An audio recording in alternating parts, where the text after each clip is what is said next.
It's almost football time in the Bluegrass, ladies and gentlemen. I know those words ring sweetly on the ears, and we are going to break down this football team. We're going to talk about what we think the record's going to be, positions of weakness, positions of strength. We're going to fully break down this Kentucky football season. That is going to be the conversation on today's episode of the Wildcats Today Podcast. I'm your host, Andrew Stefaniak, writer and editor over at Kentucky Wildcats on SI now, joined as always by my co-host, Mr. Carson Nash, who we know is in a great mood because we're going to talk a little bit of pigskin. Carson, how are we feeling, brother?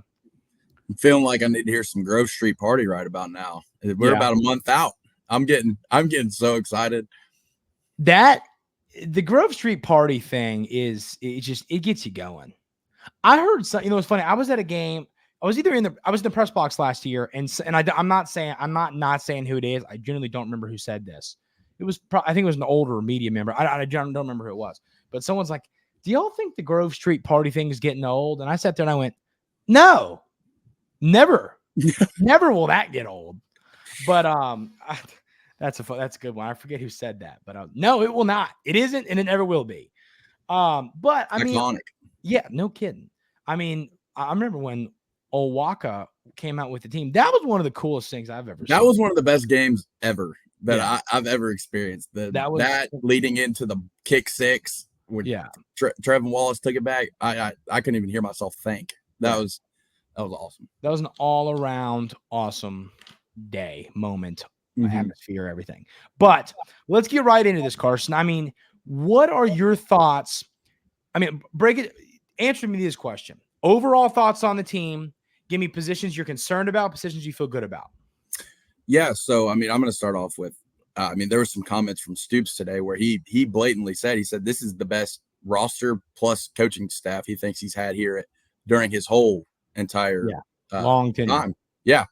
So, I mean, that's got to get you a little bit excited considering we've had some pretty good seasons. But yeah, I'm pretty excited about this team, and it's hard not to be when you look at it on paper. I mean, you've got anchors coming back on your defense. You've added some special players on defense as well, which I'll get more on that later, but I think it could be a top 5 unit in the SEC. But I'm really excited. You get Dane and Barry on jumping to their junior seasons. So a lot of talent on this roster. Yeah. I mean, to me, it's a roster. Coach Stoops this offseason, I think, knocked the transfer portal out of the ballpark. Just because it wasn't a quality over quantity. It was a quality to me over quantity thing. They didn't go get we didn't go get 30 guys from the portal. It wasn't quite like that. But the guys he got, oh my gosh. Macklin is a great wide receiver. I think he's going to be a really good player. Everybody wanted him. Every school in the SEC wanted him. This isn't a dude that it was between EKU, Ohio, and Kentucky for this kid. It was between the big dogs of the SEC and Kentucky, and they landed this elite guy. And isn't he what was the Eagles receiver, Mr. Eagles fan?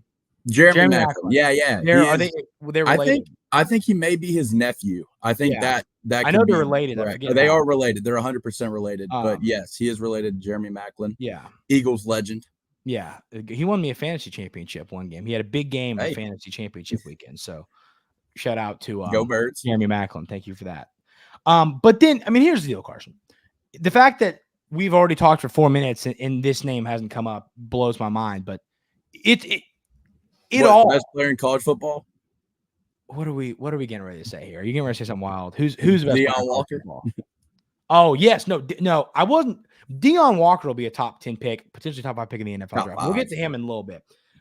Because, defense is boring. Let's just call a spade a spade. Brock Vandagriff, Carson Nash. It's football. Quarterback obviously means everything. But I think this year, more than anything, we're walking into a similar situation. And I'm going to say this right this second before we get any words twisted. I'm not comparing Brock Vandagriff to Will Levis. I am comparing the situation they came from. Will Levis did not see a ton of snaps at Penn State. You know what I mean? It was, and majority of them were runs. Yeah, exactly. Brock Vandagriff, I mean, they call him King. They called him King Garbage Time in Athens because that's what he was. You know what I mean? He was not ironic, though. I need to pull up and see exactly where he was ranked in his recruiting class because he was a 5-star. Yeah, he was a 5-star recruit. But the reality to Brock Vandagriff's story, I want to see exactly where he was ranked. And he's technically outside in some of these. He was ranked 34. I bet some of the other service, places. Oh no, I lied to you. 24. Yeah, on 24/7 Sports Composite, he was ranked as the 17th best player in the 21 class. He was a composite 5-star. But we haven't seen him play. You've had a lot. You had the Stetson Bennett. You had Beck there at Georgia now. So and Brock Vandagriff wasn't able to get on the field. It makes sense. Stetson Bennett was a great player, great story as well. Beck is also a really good player. Some say the best quarterback in the SEC this season. Vandagriff got buried. That stuff happens. Good play. Don't be the person that's like, well, he didn't play at Georgia. It's like, while he wasn't playing, they won back-to-back national championships. I'm willing to bet he could have started those 2 years at half the SEC schools, even though just because he's a backup at Georgia does not mean that he is not worthy of being a starting quarterback at Kentucky. And anyone that's saying that, what did we just go through with Mr. Levis? So Carson Nash, it all comes down to the new Red Rocket, not Andy Dalton, but Brock Vandagriff. I like it. What are your thoughts on Brock Vandagriff? Are you in? Are you out? I'm in. I'm in. And this is because of his intangibles, right? Mm-hmm. I mean, you've got a dude who's big, jacked, fast, pretty much everything you can ask for. Yeah. Given he's a 5-star athlete. That's why he was a 5-star. And so it's complete. I think it's like a 180 from last year because Devin Leary was a little out of shape, wasn't very mobile, couldn't do anything in the pocket, get out of the pocket. He was good, but he looked like he never got healthy from his. He also never got healthy. And I think playing slow kind of made him worse. So that could have also been a system thing. Yeah. But I think I'm pretty excited for Brock. The talent is there. We just got to see how it pieces together with everything. Yeah. It's going to be the only thing that scares me is, the fact that he hasn't played. It's kind of almost like we're talking about Colin Chandler. Colin Chandler really hasn't played much basketball. Brock Vandagriff, yes, he's been practicing. He's been practicing with, NFL players for 2 years or however since 2021. But those live in-game reps, he hasn't really had them. It's almost like he's coming in here as a true freshman, who just hasn't really been in the game because he's played like probably 30 snaps in his per season since he's been at Georgia. Yeah, in the garbage time guy. Threw a touchdown against UK last year. He did. Yeah, and it was actually a pretty good throw if I remember. Yeah, right. But so can he come in, knock the rust off from when he was in high school? You know what I mean? And I know he's playing football. He's taking reps at practice. I get it. But live game reps are different, people. They are very, very different. They're very important. And he hasn't had them in a long time. Again, like it's a system fit thing, right? Like Bush Hamden, wonder how they're going to click. If they don't click, like I don't think Leary and Cohen were always on the same page. Yeah. Cohen went and got Vandagriff. So you have to Hamden, are they going to mesh well? I haven't heard anything otherwise, but we haven't heard anything saying, they're great. Now, there was something today. I've got 2 quotes. One, Bush Hamden wants to run the football 30 times a game. And I want to get your thoughts on that in a second here, Carson. And then the second, Coach Stoops said he doesn't want to snap the ball with 1 second left on the play clock every down anymore. I love that. So are we going to speed up a little bit? I'm sick and tired of putting $10 on Kentucky to cover against Southern Miss, and they're up 28 points, and the line's 35, and then we're taking knees in the third quarter. I'm tired of it. I mean, you're kind of right. Seriously, yeah. No, so I'm excited. What are your thoughts on that when it comes to I like that because I think we're trying to get more to that power run game that we've seen with Benny Snell in the past and Chris Rodriguez. But Ray Davis was pretty good last year. We just never got he was more of an elusive back. When you power run, it opens up the passing lanes. So I think for a first time QB in a system, running the ball and opening those easy passes and just making them that much easier is going to be huge for our offense. And speeding up, part of what Stoops said, which I love because gosh, it was like watching paint dry sometimes with our offense. Speeding things up, it'll get quarterbacks oh gosh, why am I blanking? It'll get them in I'm forgetting the word. I'm blanking. I'm not going to give it to you. I'm going to let you sit there and ponder. Okay, we'll just sit here. No, it'll get them in a flow. Yeah. It'll that'll be good for Brock. And I think with Bush Hamden, I think we're going to run a little bit of a two quarterback system with the addition of another transfer that we talked about, quality over quantity. Yes. We brought Gavin Wimsatt in from Rutgers, another Kentucky kid who's he's got some good speed on it. He played a good amount for Rutgers too. Yeah. He was a starter. Well, he was the starter. Yeah, he was the starter. Yeah. I don't know if he ever ended up getting benched or not. I don't remember, but yeah. He started for Rutgers for a while, and he was pretty good in the Big Ten. So I think his mixture of speed and elusiveness could be a key for the Wildcats. Yeah, no question. But that's not who we want. You know who we want. This podcast is a Bo Allen podcast. We are a pro Bo Allen podcast, and we always will be. That's simple as that. So we that's where we lie. But here's the real question, Carson. And there was two. One was Brock Vandagriff. We just broke him down. And the second is the offensive line. And talking to not only the best ever Nash to play offensive line at Lexington Catholic High School, which would be Carson Nash right here, and an all-state player that you were, that is not a fact. But offensive line, Carson, I wouldn't say I'm concerned. It's a wait and see. How do you feel about this offensive line? Where your thoughts lie on this position group? I think that our offensive line could be pretty good this year. And I'm saying that because we went and hired Eric Wolford again out of Alabama. We let Yinzer go, which I think last year it was just I don't know what was going on with the offensive line. We were not good there last year. We just had a lot of issues. But I think getting Wolford back helps tremendously. And, you get your foundation with Eli Cox and Marquez Cox, both coming back. Those are kind of your centerpieces. I think there's a lot of improvement there. I think it's going to be looking up for the offensive line for UK this year. I mean, to me, the offensive line, it's, and Carson, once again, we keep joking. We played offensive line for 2 years before we said just baseball. And that's why we're a Bo Allen podcast. We both played with Bo. Yes, we did. You want to know why? He's still able-bodied and playing football in the college level because we had to protect him. Obviously, we were great at it. But no, I mean, having played the position, once again, we were terrible, but we did play the position. It lets you learn the whole.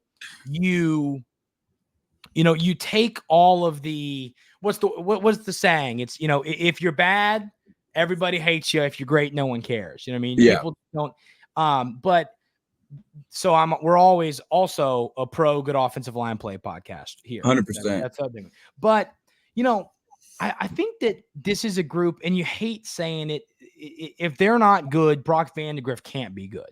That's just the reality.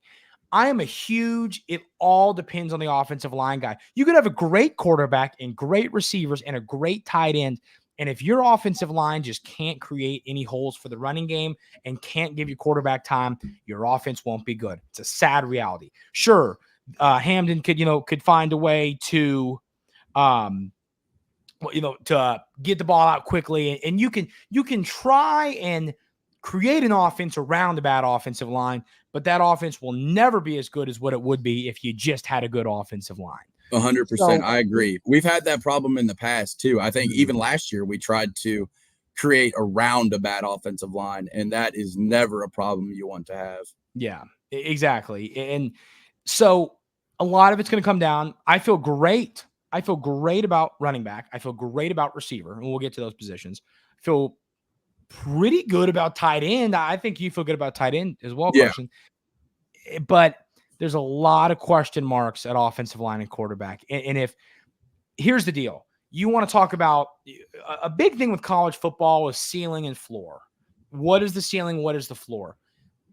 The offensive line being average, I think you hit your floor. Or not your floor. I think you kind of hit what you're supposed to do. Yeah. If your offensive line is elite, you hit your ceiling. And then if your offensive line is way worse than we think, that's when you fall below your floor. So, if they're okay, I think you hit your floor. If they're great, you hit your ceiling. And if they're awful, then we're, I think, talking about dangerous places of, is there a bowl game? You know what I mean? Like, that's when we get to that. Because the schedule is not easy in any way. It's not. So offensive line is going to mean a lot. But, I mean, break down the rest of these positions. We've talked about offensive line. We've talked about quarterback a little bit. Carson, I mean, where does your excitement lie? We talked about Macklin a little bit. But where does your excitement lie with the tight end room, running back room, and wide receiver room? Yeah, well, I think I'll start with the tight end room. I'm very, very pumped for them. I think one of my hidden gems this year for everyone to look out for is his name's Kamari Anderson. He was a freshman last year. He had a really big play in the Louisville game. I don't know if everyone remembers or not, but he hurdled a guy to get a crucial first down late in the game. I think he's an absolute stud. He's out of Michigan. He was a 4-star. He's got a ton of talent. And then you got Josh Caddis as well. And he's a grinded out tight end. I'm a big Caddis guy. Yeah, I love him. And he has that energy. He'll punch you right in the mouth. I love it.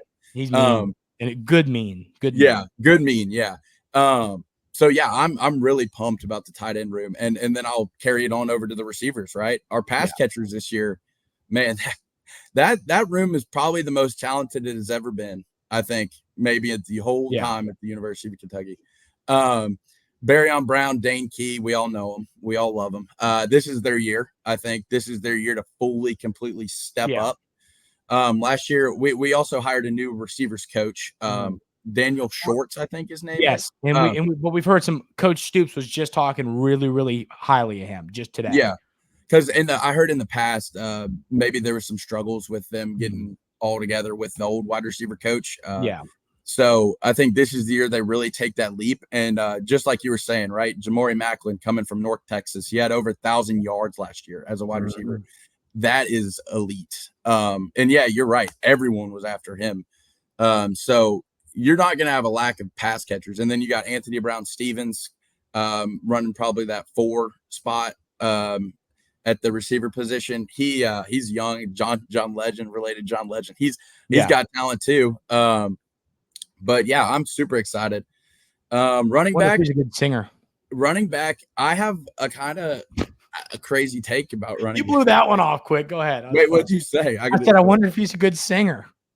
I thought you were sitting there going, "Shut up, dude. I'm talking." No. The running back room I think is a little bit interesting. That's where I get a little bit interesting. So I've heard really good things about Chip, but I've also heard he's a back that is not gonna like blow you away, right? He's one that'll get you 6 yards, and he's just gonna grind you out some yards. So the player I'm really looking forward to, and this is, you guys got to keep him on your radar. His name's Jason Patterson. He's out of Ohio. He's a freshman, true freshman. He was committed to Cincinnati before he flipped over to Kentucky. Big dog stole your recruit. And I think this kid's the real deal. He's got breakaway speed. He's very elusive. He can get in the trenches. He's big. He's one of those guys, and he's wearing number 26, I think. So that's always a good sign when you're at UK. So I'm really excited for him. So I think our skill positions are elite. I think they're elite. Yeah. It's about being physical. Yeah, I'm with you on that. I think the receivers, I think you're going to see a better year out of Barryon Brown and Dane Key. Like you just said. And I think Barryon Brown was fine. I think Dane Key was the one that I was be honest with you, I was really let down with the way he played last year. And I'm sure if you asked Dane, he would say the same thing. You know what I mean? He did not have a great season. The drops, my goodness, the drops. And I think they're going to figure that out this year. Now, think about dropping the football. I don't know. You get this receiver coach. I don't know what he could teach you about not dropping the football. It's one of those things. Well, I heard some football, things along the lines of like maybe route running wasn't implicated as much as it should be or taught, I guess, because they were saying that Dane and Barryon weren't running great routes, which I mean, you could see that last year because it seemed like them and Leary were not always on the same page. Yeah, agreed. So offensively, we're getting ready to talk about defense. The defense is going to be really good. It's going to be really good. And we're going to talk about it. The offense is what's going to make or break this. The offense is the question mark. It's not to say that they're not going to be good. It's to say that they have a certain roof and you don't know if you get there. They get to the ceiling. It's like, you don't know. But the defense is elite. If you want to win 8 or 9 football games this year, which we're going to get there where what we predict, the offense has to exceed expectations. I think the offense is going to be fine. Right. I'm not going to use the word good. I think right now the offense is going to be serviceable, fine. If it takes that step to good to great with a defense that I think is going to be elite, that is when we get into the conversation of not 8 with a outside chance at 9 wins. I think I'm going to be honest with you, having to play Ole Miss, who I think is going to be incredible, and Texas, who I think is going to be incredible on the road, I would love to be wrong. I don't think Kentucky wins those 2 games. And we're gonna get there, and I'll tell you why in a little bit.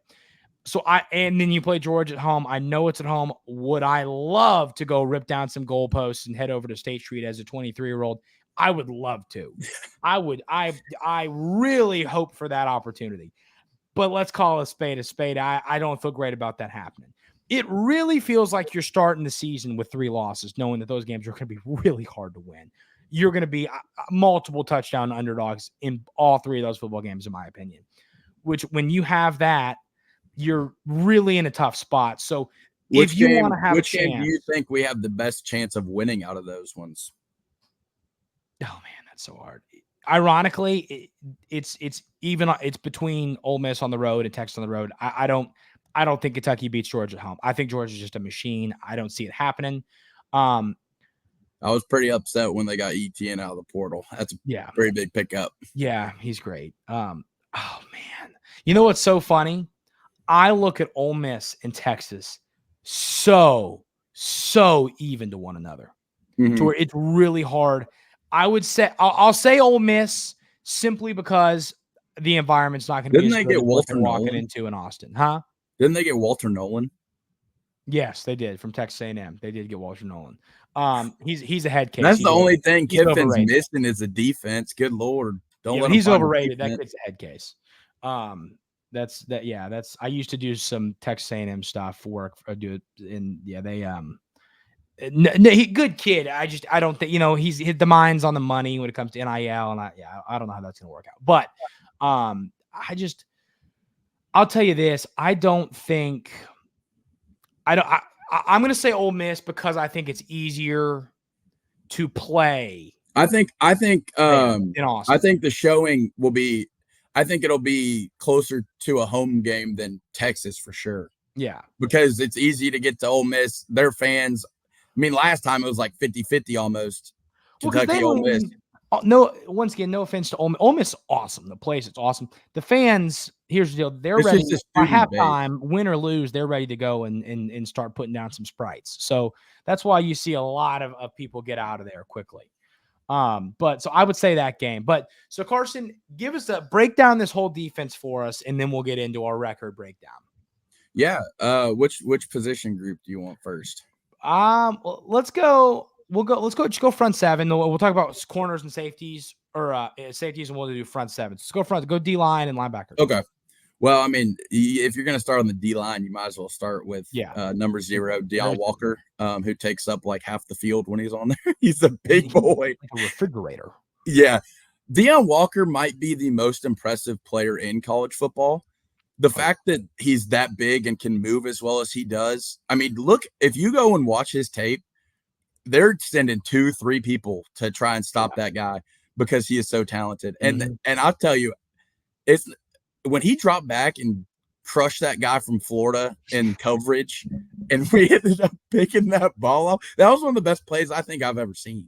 Yeah. I mean, he destroyed that kid. Yeah. But yeah, I'm really excited for this D line.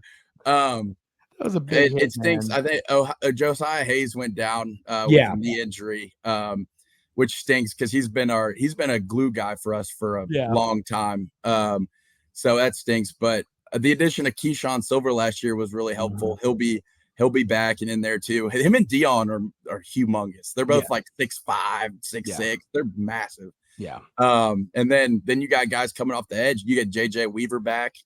I think Tyrese Fearby is going to step up and be a good player for us. And then you get into the linebackers with Tariq Jackson and Jameis Dumas-Johnson, which I think could be the most elite in the SEC. Yeah. Those dudes are next level. Let's not forget Dumas-Johnson won the best linebacker of the year award at Georgia. Yeah. So I'm really, really excited about those guys. And then in the secondary, you got Maxwell Harrison coming back, who was all SEC defensive first team. And then you got another addition I think is going to be crucial. His name's DJ Waller. He played for Michigan last year, and he was a freshman, but he won Freshman of the Week 5 times for them. So he wasn't a slouch. It wasn't like he was getting 10 reps a game. He was playing for the Wolverines. It's funny to me, though, how like you look at these guys and you go, why did they leave?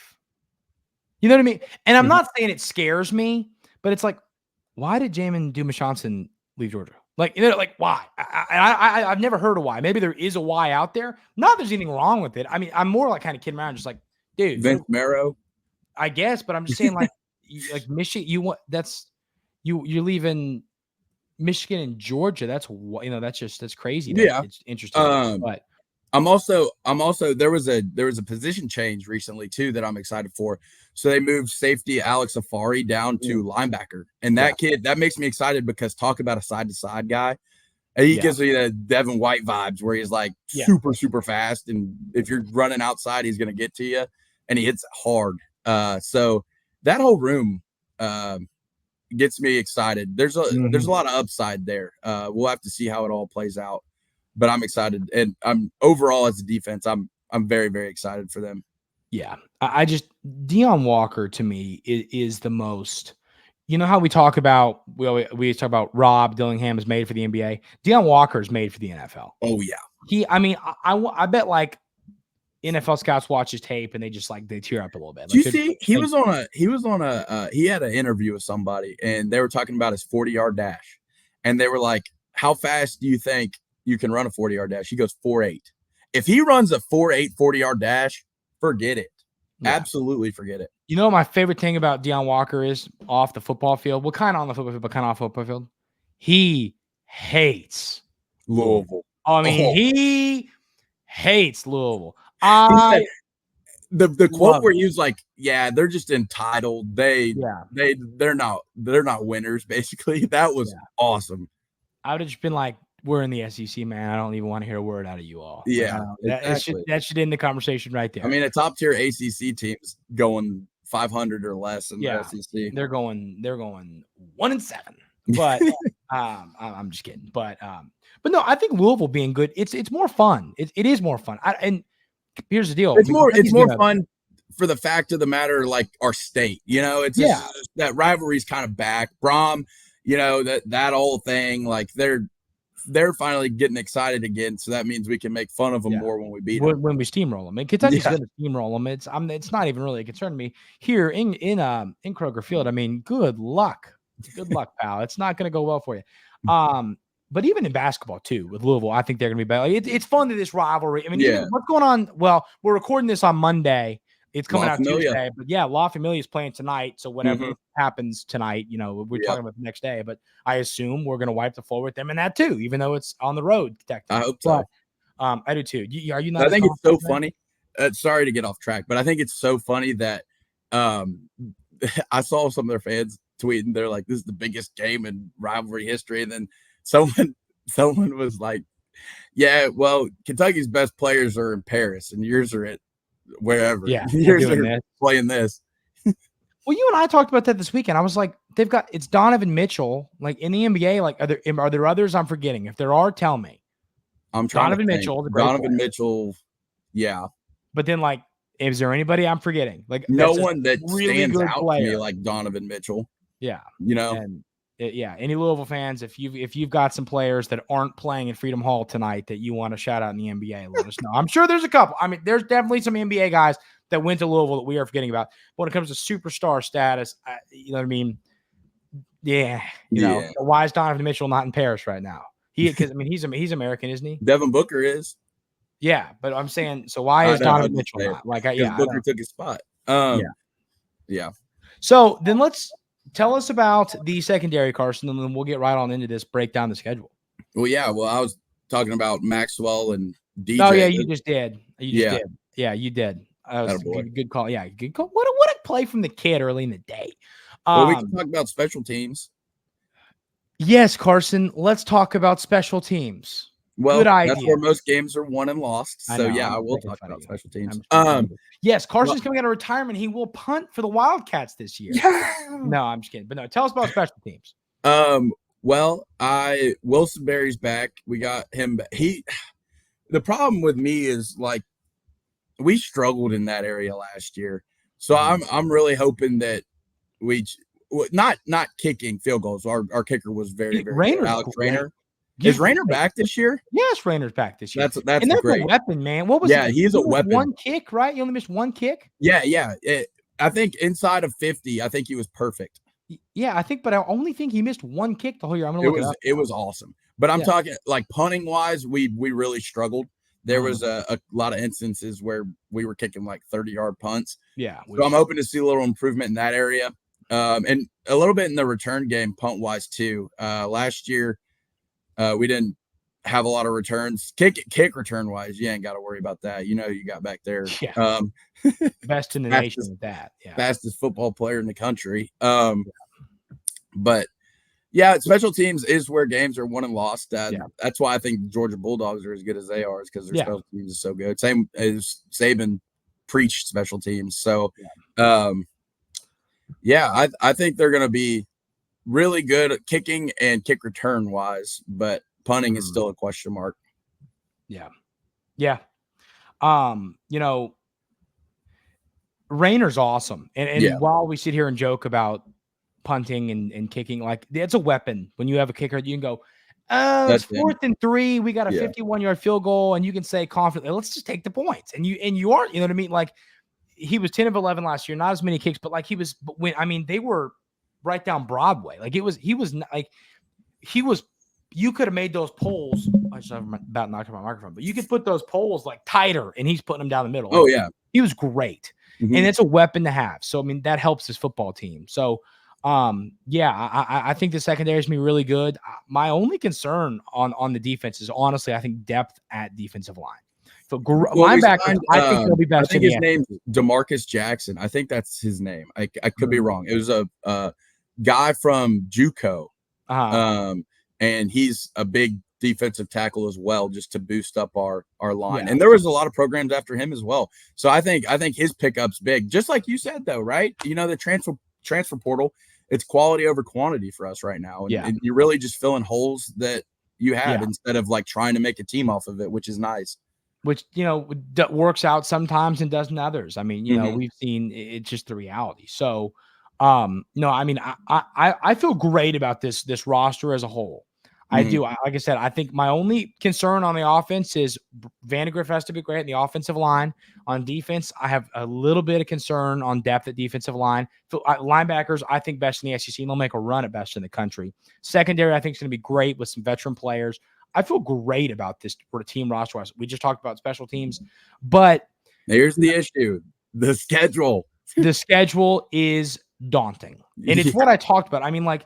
And I don't even think it's being negative to say that you really are low key starting the season with 3 games that you can almost put down as losses.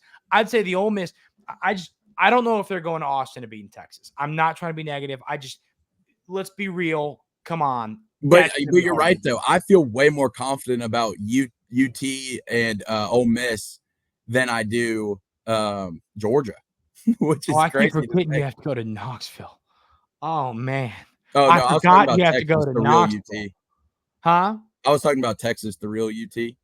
Oh, well, no, I know you're talking. I knew. I'm just saying. I was just going through the schedule, and I forgot we had to go to Knoxville. Oh yeah, Like, no, I know. Like, are you kidding me?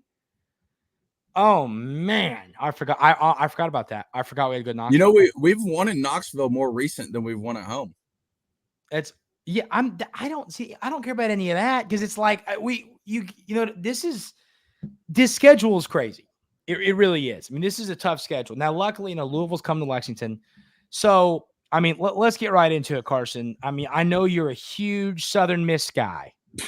And Southern Miss, let's play well against Southern Miss. Let's show up in that one. Good Lord, Shannon Dawson. Let's not show up in that one. Let's just say that. So, but yes, Kentucky beats Southern Miss. Carson, what say you? Yeah, no, I got them beating Southern Miss. I mean, Southern Miss was a better team last year. They lost Frank Gore Jr., really their best player. So I see no worries with this game. I think Kentucky comes out and dominates from start to finish. Agreed. Now, they do always pick one of these to be weird. Win games. But it's early games. Last year? It's noon games. Those are the noon games. Yeah. But was it EKU last year when they were like, it was tight the whole game and then we won? We kind of stretched it out at the end, but it was like scary for a little while. I think it was one of those games last year. It was Akron. I think it was Akron because we had to take back a kick return at some point. Now, Akron, we won 35-3. Oh. EKU was 28-17. That was the one that was closer than I thought. Yeah. And then they steamrolled Ball State. Yeah. So it must have been EKU. I just remember the whole game going, all right, now, come on. What are we doing?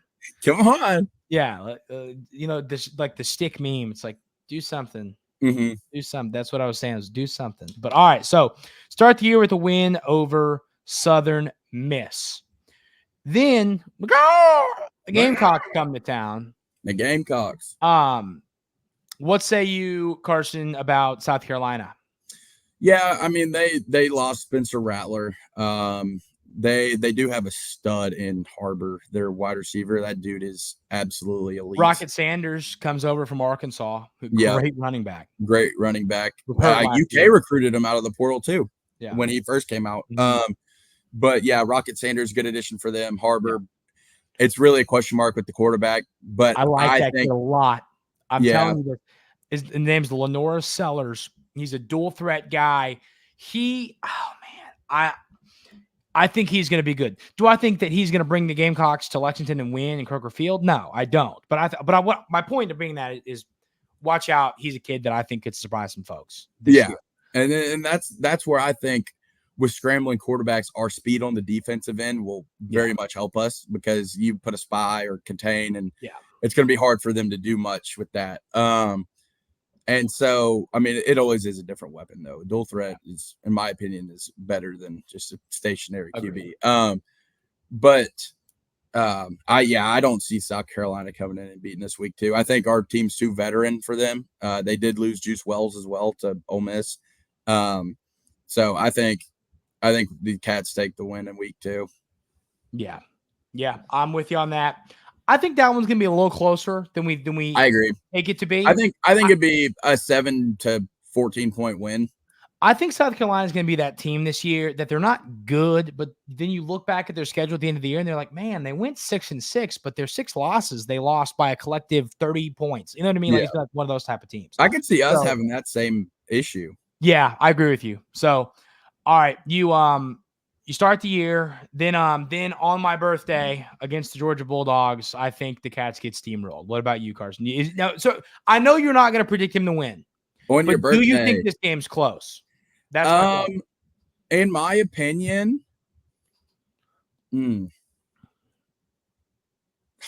I want to say yes, but I'm gonna have to say no. Yeah, and it's week 3. Georgia's veteran. They're a veteran team just like us. Carson Beck is probably gonna maybe win the Heisman. Terrible name though. Yeah, great first name. But they're elite. I mean, it's Georgia. They're elite. Let me ask you a question. To sidetrack for a second, this will probably lead to a couple-minute discussion. As Kentucky fans, are we set on being what we are? or do we ever want to take it to the next level? And let me expand on that, because I want to. This is a really good question. Kentucky football was horrible for so long. Carson and I were, 23, 20, we lived through those days. Yes. So our whole life, Kentucky's been awful.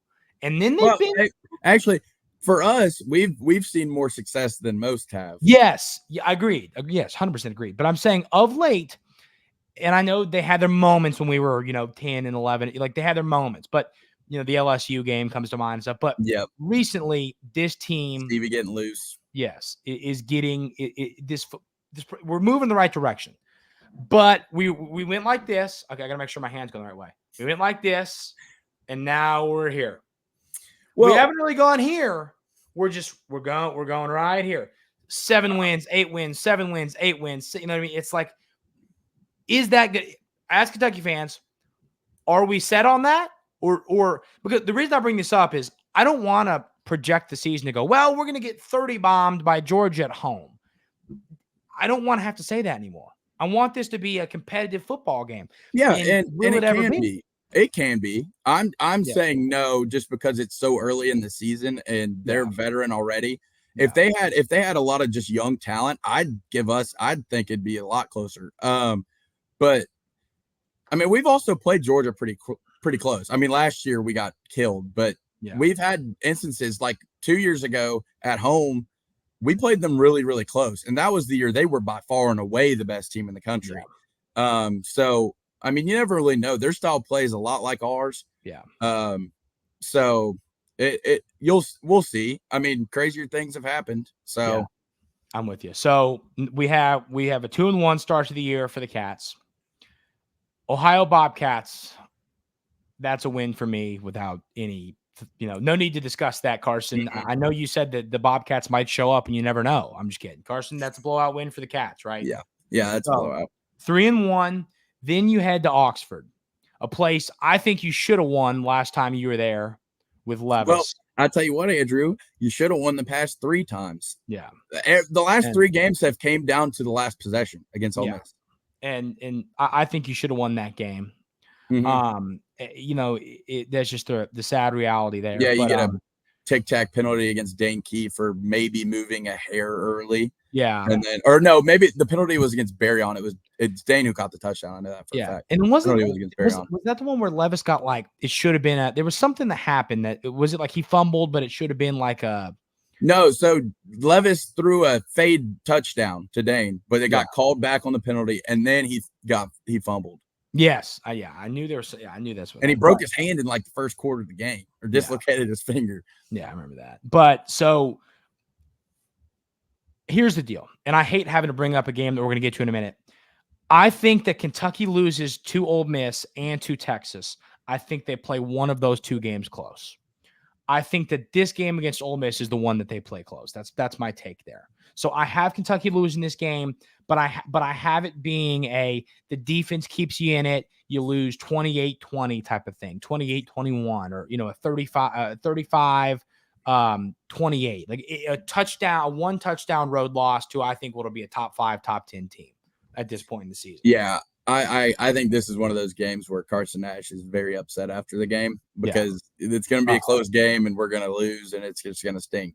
But I'm gonna delete your Twitter before that game, and then I'll let you have it back on Sunday morning. And then if they win, I'll let you download it back immediately after. I think that's fair too.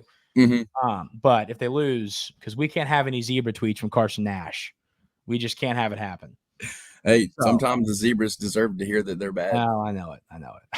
You do love to yell at the zebras. But so other thoughts on that game? No, I mean, Jackson Dart's elite.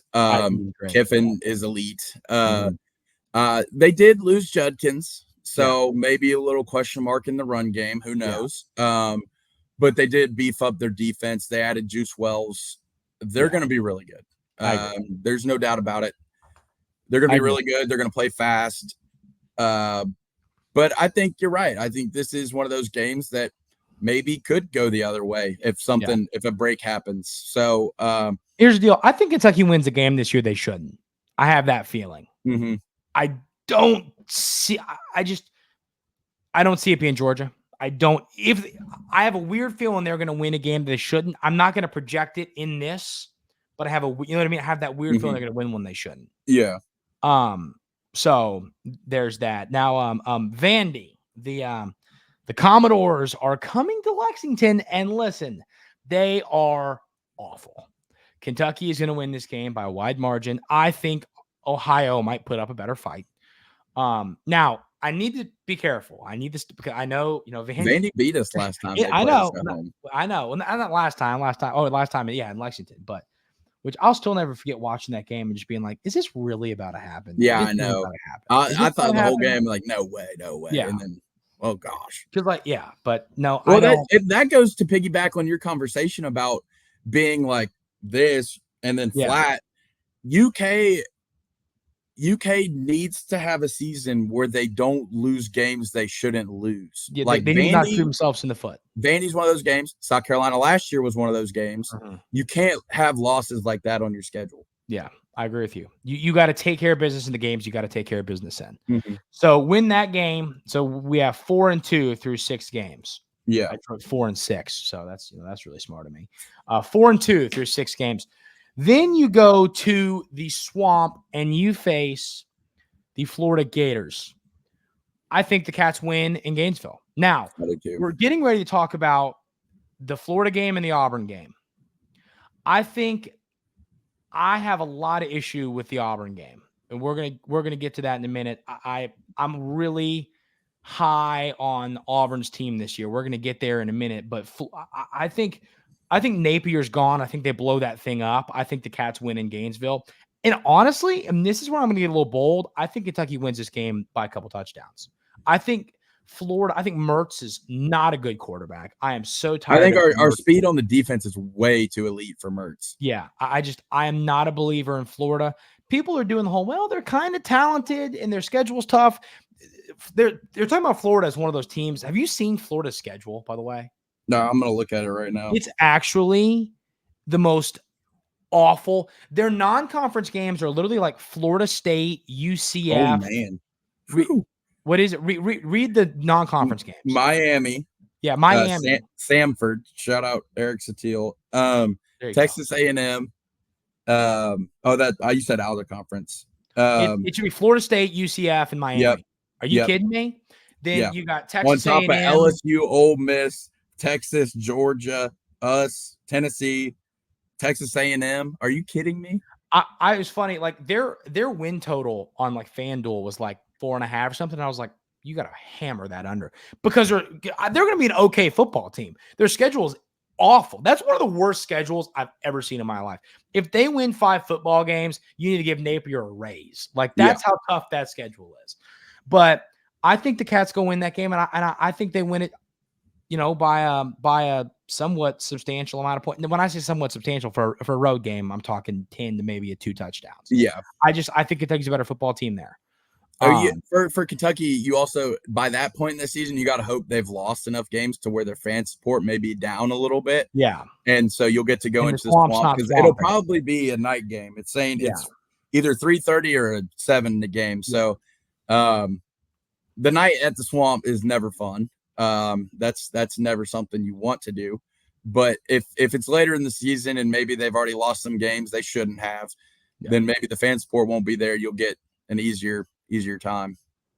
So the next game is Auburn. And these 2 games, I think the most – because here's the deal. We're not calling Ole Miss and Texas and Georgia a swing game. Those are – you shouldn't win those games. If you do, holy moly.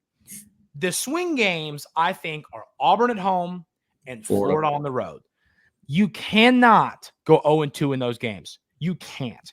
You have to worst-case scenario split. Go 1-1. Yeah, I agree. That is the worst-case scenario.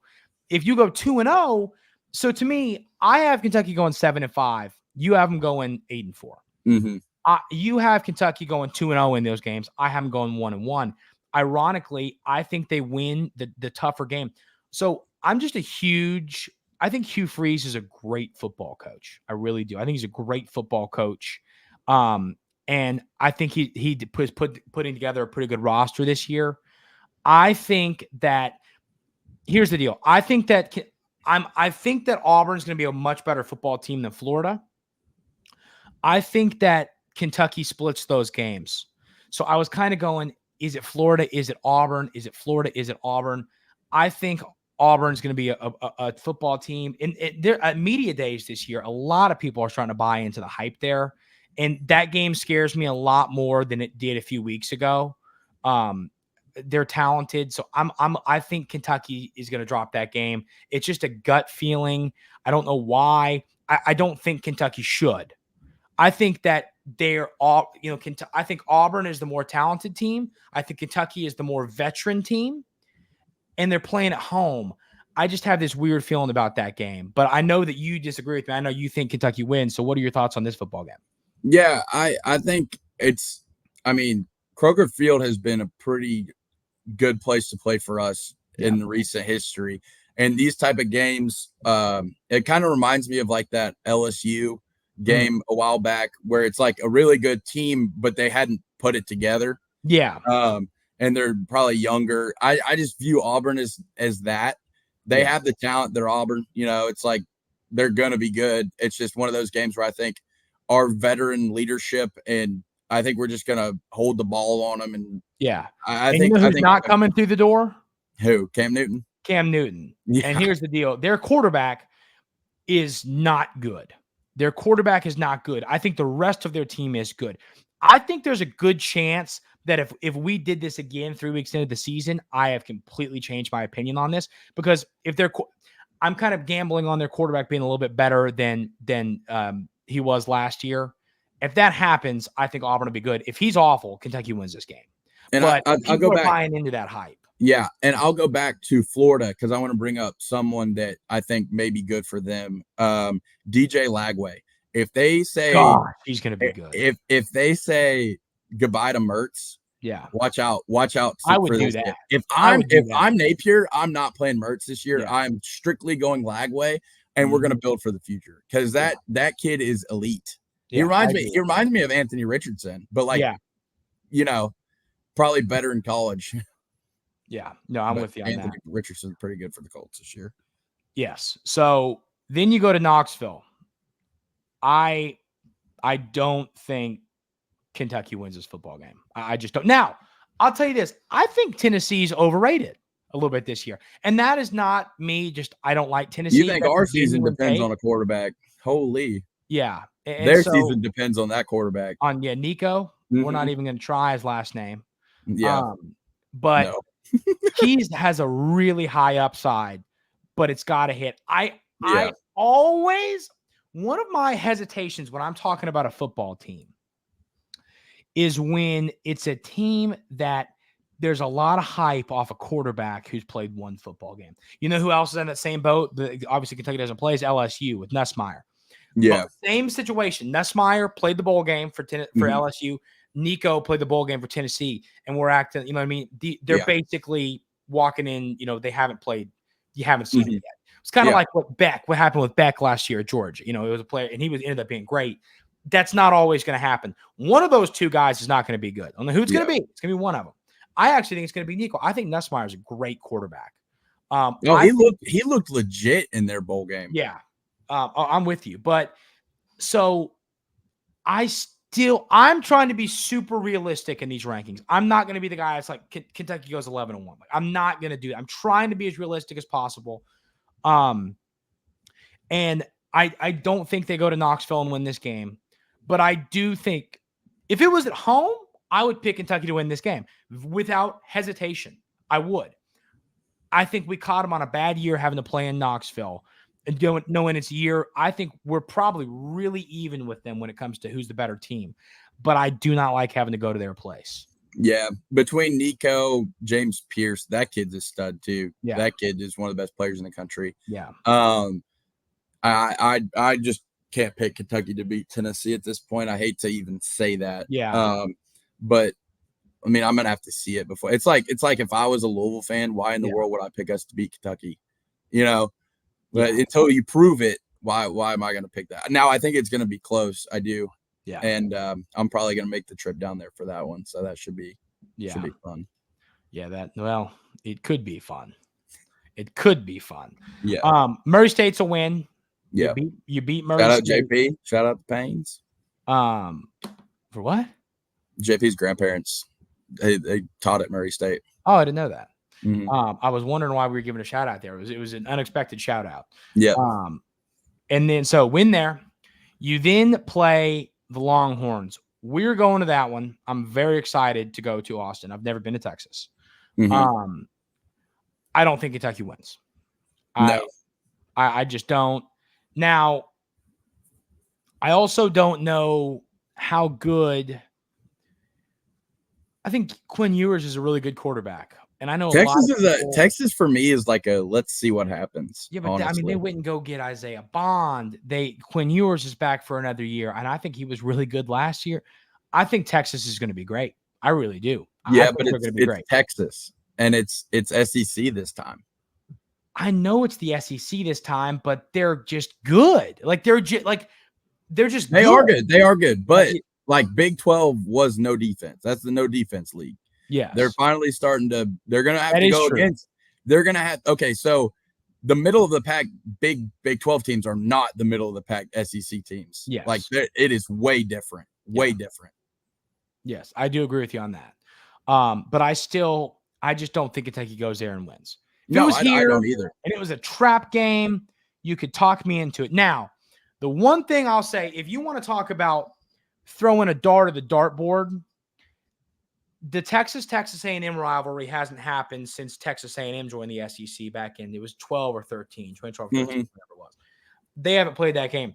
That, and obviously we really won't remember it because, we were 12 or 13, but it's one of the better rivalries in college football. And that game, Texas has to go to Texas A&M that following week.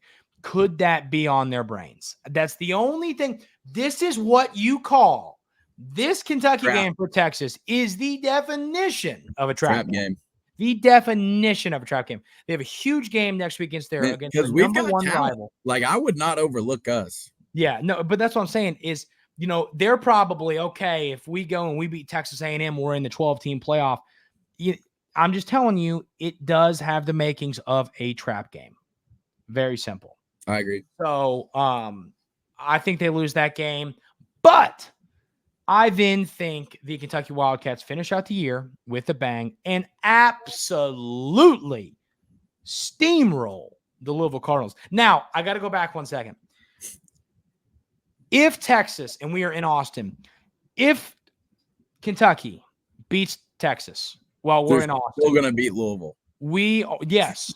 No, I was going to say we're going to be menaces in that city.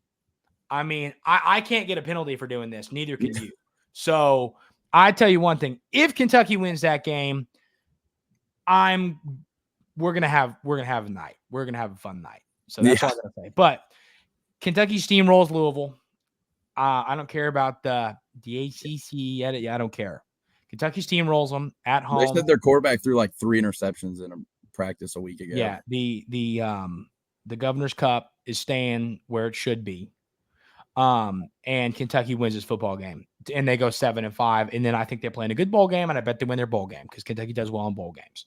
So I think Kentucky, unless they're playing Iowa with a 7-string quarterback, and then that's a different conversation. But I got them at 8-4. I think depending on Brock Vandagriff, it could jump to a 9-3, or it could drop down to a 7, maybe even a 6.